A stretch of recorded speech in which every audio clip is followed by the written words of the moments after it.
US and Russia rush to prepare for Putin-Trump summit. Nghệ An.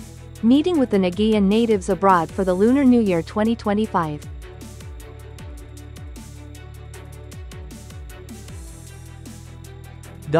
The unsung workers of the night.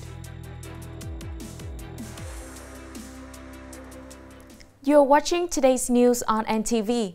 My name is Nguyễn Thị Minh Khai and I will be your guide through today's latest update. The chairman of the International Affairs Committee of the Russian State Duma stated that a meeting between President Vladimir Putin and US counterpart Donald Trump may take place this February or March. RIA quoted Leonid Slutsky, chairman of the International Affairs Committee of the Russian State Duma, as saying that preparations for the meeting between President Vladimir Putin and US President Donald Trump are at a peak stage. Slutsky revealed that the meeting could occur in February or March. The Russian lawmaker expressed hope that the two leaders would discuss the situation in the Middle East. Slutsky mentioned that this work requires serious preparation. Both President Donald Trump and President Putin have expressed a desire to hold the meeting, with an agenda that may include nuclear arms control and global energy prices, as well as Trump's stated goal of quickly ending the conflict in Ukraine. On February 6, more than 500 investors from Singapore, Japan, and Hong Kong, China began the complaint process against Switzerland regarding losses incurred after this country wrote off Credit Suisse AT1 bonds. The law firm Drew & Napier from Singapore stated that the investors claimed Switzerland violated its obligations under the investment treaty by unilaterally writing off $17 billion in additional Tier 1 at 1 bonds, rendering them worthless. The announcement specified they are claiming losses of about $250 million. The investors have submitted complaints to Switzerland under various bilateral investment treaties. Drew & Napier further noted that the parties must engage in negotiations over the next 6 months to attempt to resolve the dispute amicably. The firm asserted, under the bilateral investment agreements, Switzerland is obliged to protect investors' rights and ensure that investors are treated fairly and equally. This afternoon, Nghệ An province organized the program Meeting with Nghệ An Native Abroad Lunar New Year 2025 to welcome Nghệ An native living, working, studying, and working abroad back to their homeland to reunite and celebrate the new year. In the opening speech, Chairman of the Provincial People's Committee, Vinh, affirmed that the leaders and people of Nghệ An province always recognize the Nghệ An natives abroad as a significant and indispensable resource for the socio-economic development of the province.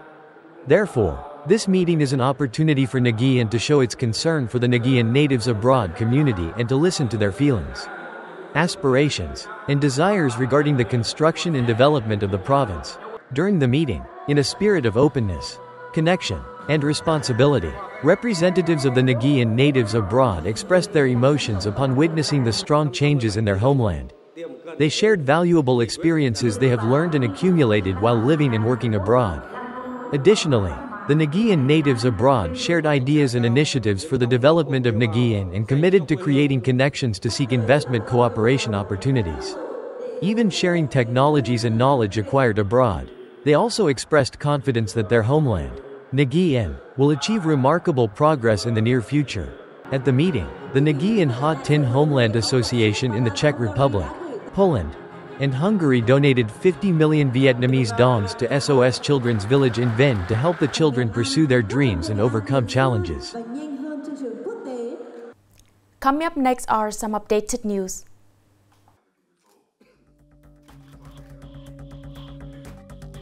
According to the 2024 e-government survey report by the United Nations, Vietnam ranks 71st out of 193 assessed countries, a rise of 15 places compared to 2022.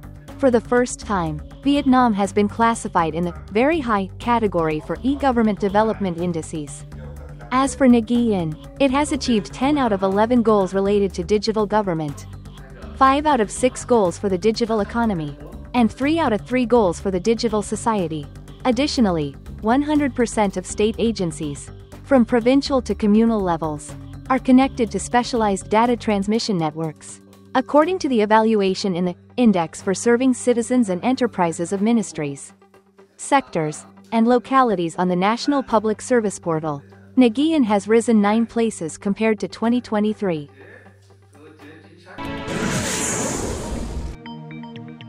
The renowned Michelin Guide has recently unveiled its list of the top 10 culinary destinations for 2025, featuring Da Nang, Vietnam, as a noteworthy newcomer. Known for its fresh seafood and rich local flavors, Da Nang caters to a wide range of culinary preferences, from casual dining to gourmet experiences.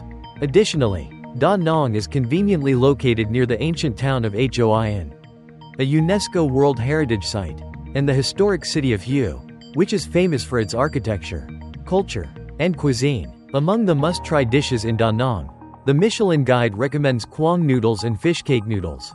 Da Nang's inclusion in the Michelin Guide is set to further promote its culinary scene, as well as Vietnamese cuisine as a whole, to food and culture enthusiasts around the globe.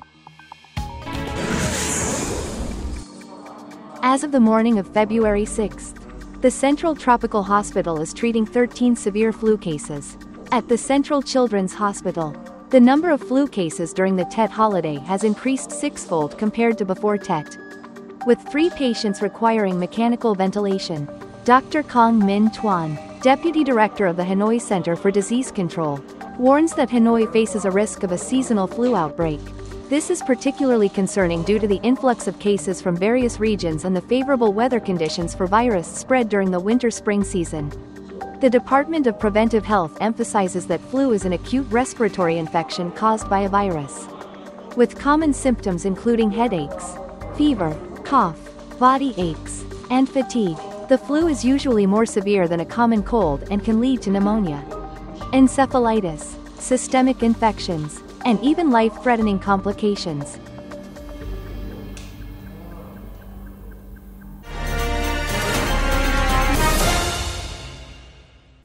When the night falls and people slowly drift into sleep, somewhere on the street, the sanitation workers still quietly continue their work.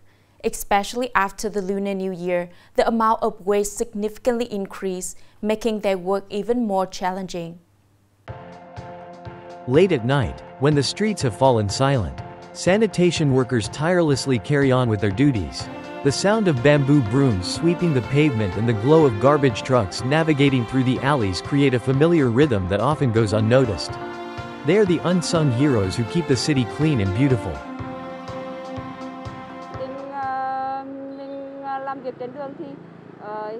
The amount of waste has remained high since the Lunar New Year, and we've been working through the holiday.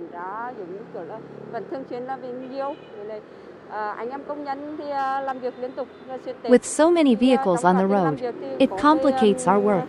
We mainly work the night shift from 6 p.m. to 2 a.m. After the Lunar New Year, the surge in waste is driven by the increased shopping, dining, and festivities. From packaging to old decorations, it all adds up to an enormous workload for sanitation workers. What is already a challenging job becomes even more stressful in the days following the holiday. Normally, we have about 4 to 5 trips, but now it's around 6 to 7 trips. As dawn breaks, the city dons a refreshed and tidier appearance. Behind these clean streets lies the quiet sacrifice of ordinary yet dedicated individuals who work tirelessly to keep the environment pristine.